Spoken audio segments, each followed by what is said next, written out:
Welcome to Fan Style Reviews. I'm your host, Frank. I'm Angel. And co-host Jamel.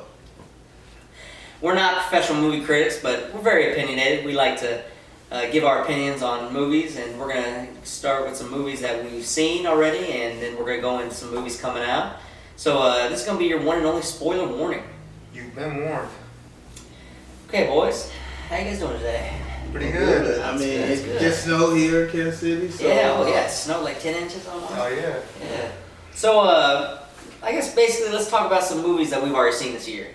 So far this year, first movie I seen this year at theaters was Scream. I forgot about that movie. Yeah. Didn't you guys go see it We went to together? go see it together. Yeah. Yeah. It was kind of forgettable. Wow. Okay, on a scale from 1 to Halloween, how was it? Halloween? I didn't go see the Halloween movie that came out this year, but I mean the following Last year, year. But I'd say I'm gonna give Scream a 6. I'm gonna give it a 6. I'm gonna go ahead with a 6.5, and that's because it was almost predictable. Almost.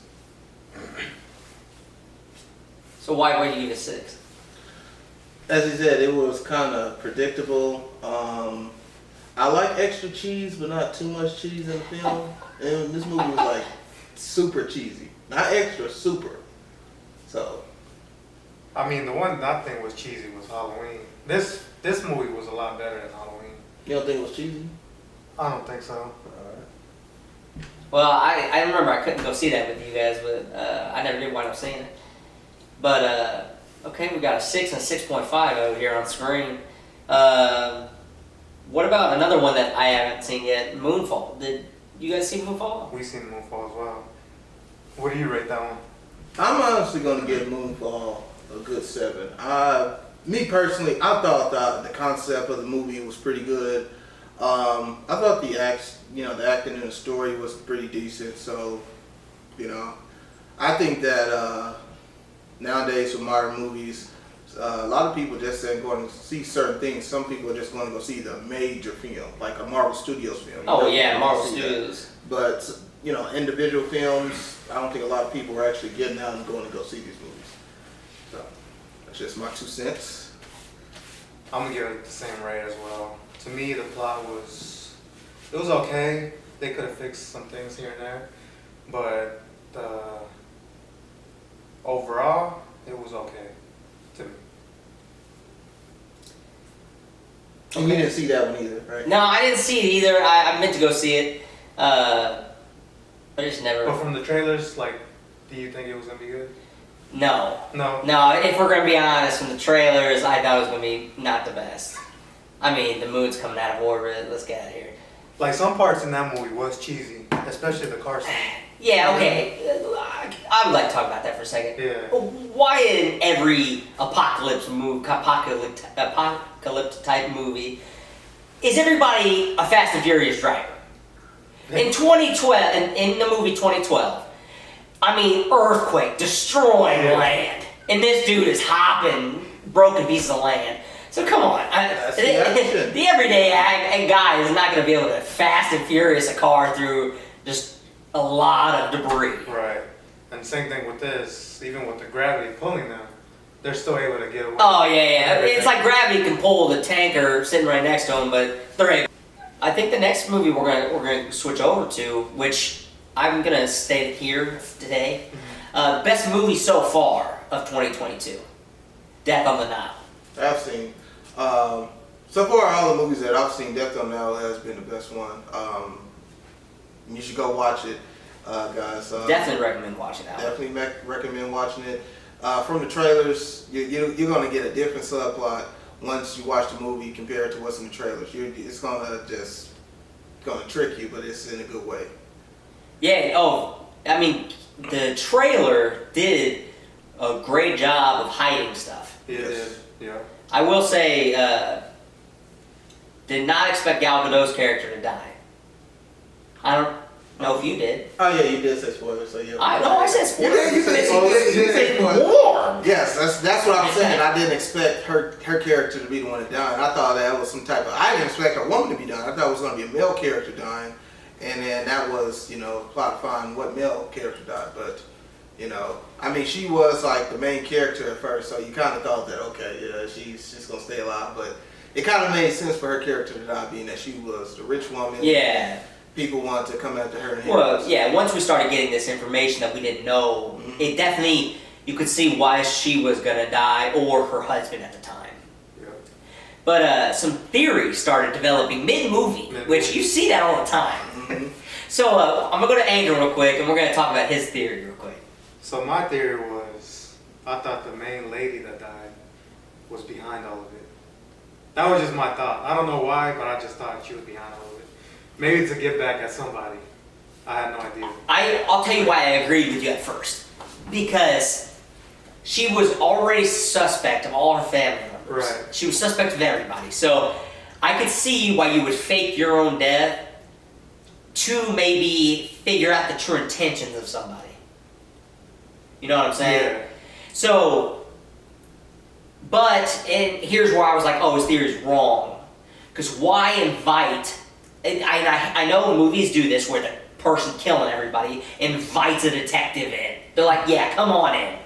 Why invite a detective if you're going to fake your own death on this boat?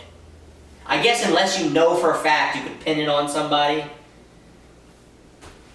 But that's just my opinion about his theory. I guess just to make it seem like she's not involved. No, well, yeah. I mean, I understand why. Yeah. You could say, oh, I invited this detective. Why would I take my own death? But you're dead. Yeah. Yeah. But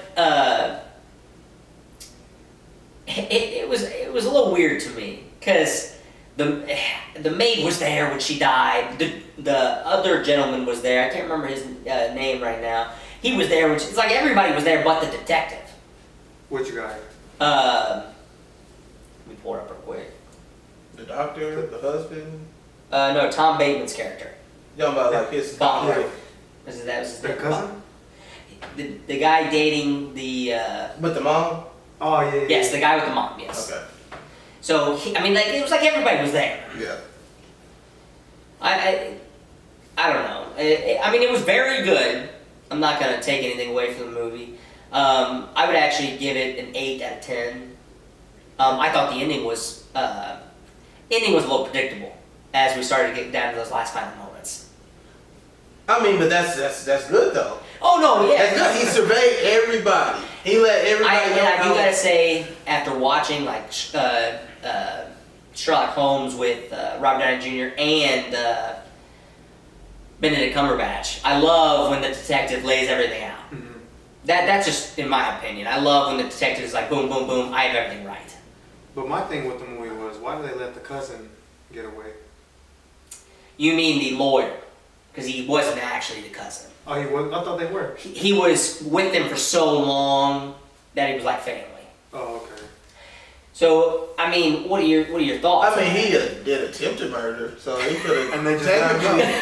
Technically, he found out he was the one who pushed that rock off the ledge, so that was attempted murder. Well, no, you're right, and I can see why you're like, why'd they let him go? But I think it was one of those things where It seemed like they rushed that part of it. it could be a rush at the end, and that's why he was like, just make sure her affairs are in order, and I'll let you go. Because what is he gonna do, like, if he didn't do the affairs right? Right. Attempted murder. I give it an 8 as well. Only because the twist. I didn't think it was gonna be the husband and the ex-wife. Yeah, I did not know that. In reality, I guess we should have. That's true. We should have. But for some reason, also like an hour into this movie, I was like, murder on the Nile. You mean just a boat on the Nile? Because ain't nobody been murdered yet. It was murder. I'll give it an 8 too. I mean, because at the beginning of the film, I was sitting there thinking in my seat, why would she introduce her men to her friend, and then her friend, with all this money, could easily just take her men? It just didn't make sense to me.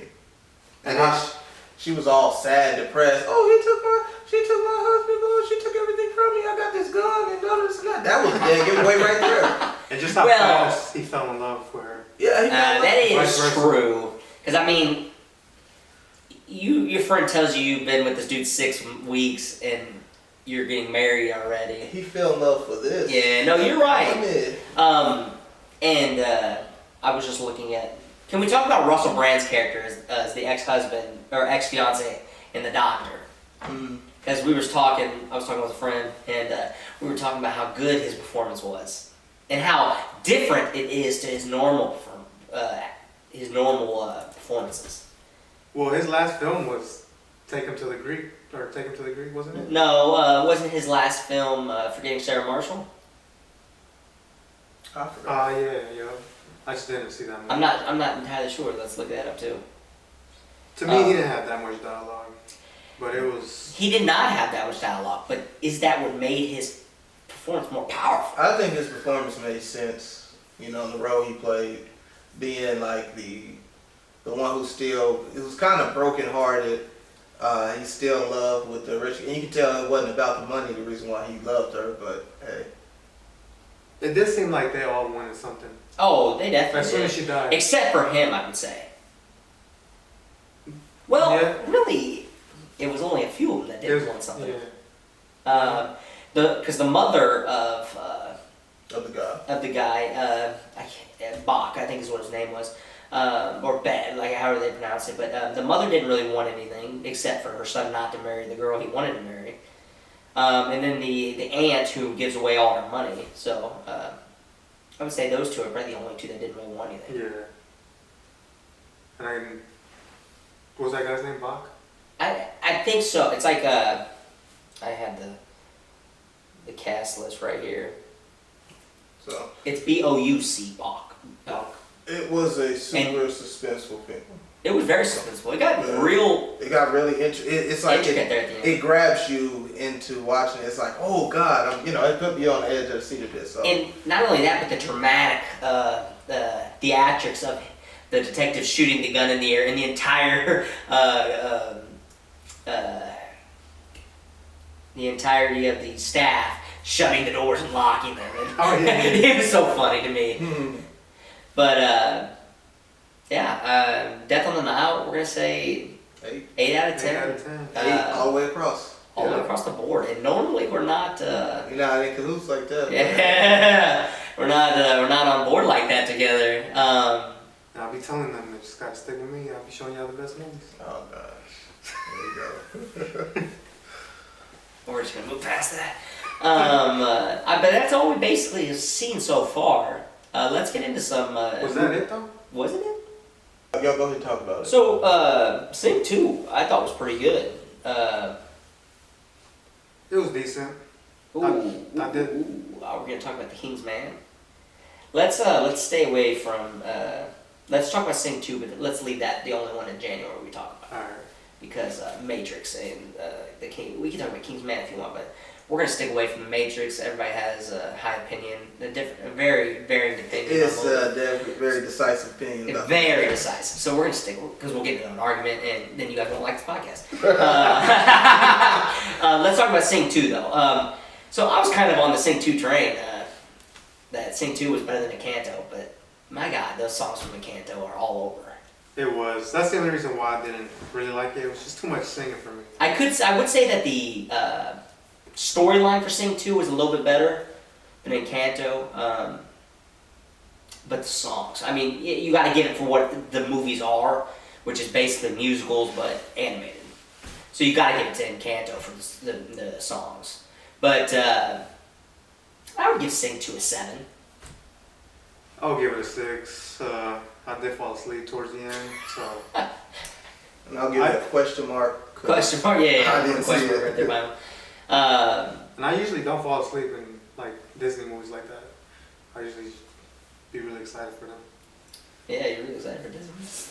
Oh yeah. Yeah, Buzz. That's the biggest movie theater. Let's jump right into it. We're gonna jump right into Buzz Lightyear. Buzz Lightyear. But does anybody want to talk about Nightmare Alley before we move forward? Oh, I'm sorry. Did you see Nightmare Alley? I did see Nightmare Alley. I did not. So if you guys want to, So tell me about it. okay, yeah. And To me, it's really hard Yeah. to explain. You have to go see it. okay, hang on. You have to convince us right now to go see it. Go ahead. Convince y'all? Yeah, convince us to go see it. Alright, first on the off- spot. It's directed by Guillermo del Toro. That Oh, off okay. the bat, should make you go watch it because he He's a good makes director. Very good good director. movies. So that's already a win for me. What else? That it? This is not very convincing. I'll just wait for it to come on HBO Max. It is on HBO Max. Is it? Oh, we're watching it after this. It's on Hulu too. It's on Hulu. Okay, so I probably won't go to the theater to see it, but I'll watch it here. I mean, the story-wise, it was good. Like it was kind of weird at first because I didn't know what was going on Kind of twisty. towards the end. Okay. But you would have to go see it, to be honest. Okay, we're gonna go with maybe. All right, so I heard the conversation started about Lightyear, so Oh yeah. So we're gonna jump, like he said. I'm usually excited for Disney movies. We're gonna go straight into Buzz Lightyear.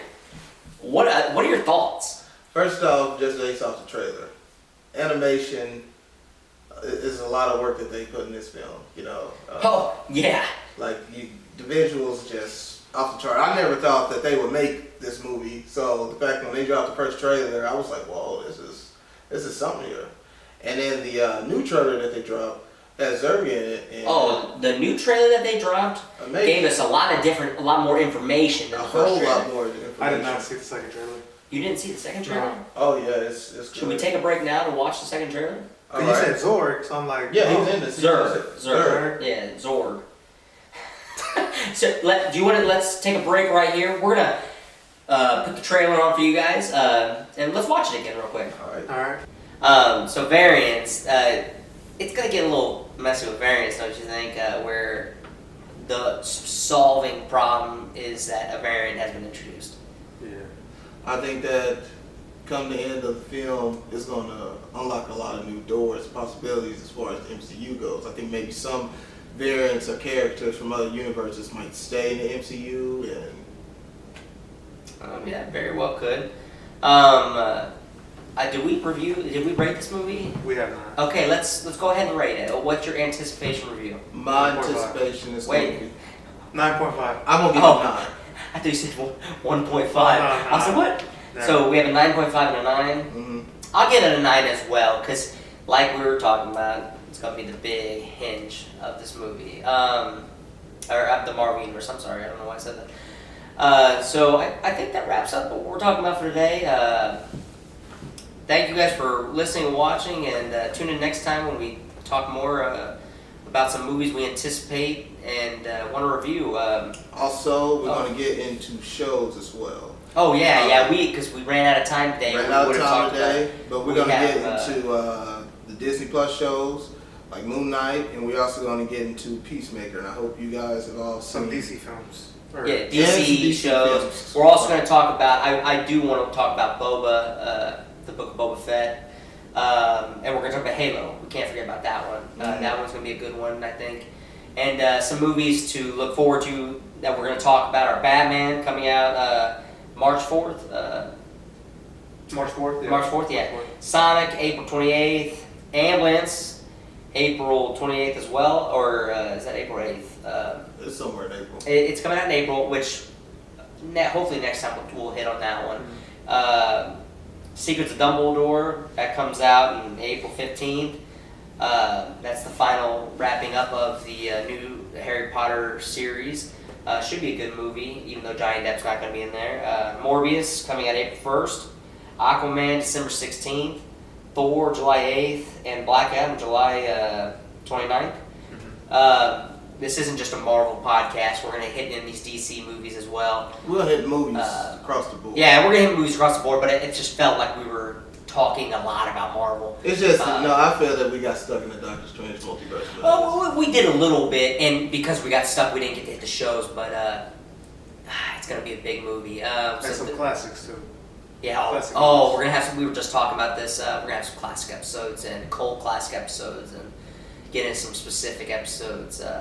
But thank you for watching, and come back and